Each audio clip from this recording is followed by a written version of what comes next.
Hi everyone, in front of me I've got OPPO K13x and let me share with you how to change the keyboard language on this device.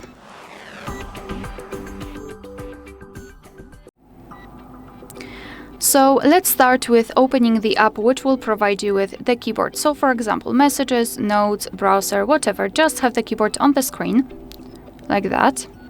And now all we have to do is to tap on this settings icon in the upper panel. So let's tap.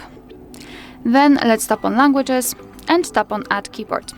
And here we've been transferred to the full list of available keyboards from which we can choose, so you can scroll or you can tap on the search language section and enter the name of it.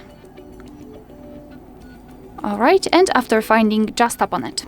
Now you can choose the specific keyboard layout, so just mark the option and then tap on done.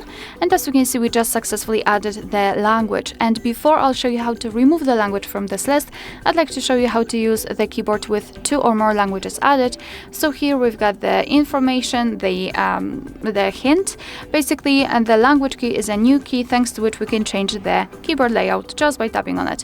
Moreover, the spacebar, it's not empty anymore. Right now we've got the name of the language we are currently using. So to remove the language, we have to open the settings again, tap on the languages, and here tap on this edit icon in the right upper corner, so the pencil icon. Mark the language which you'd like to remove and tap on the trash bin icon, and we've got only one language applied. Alright, so that will be all. Thank you so much for watching. Please hit the subscribe button and leave the thumbs up.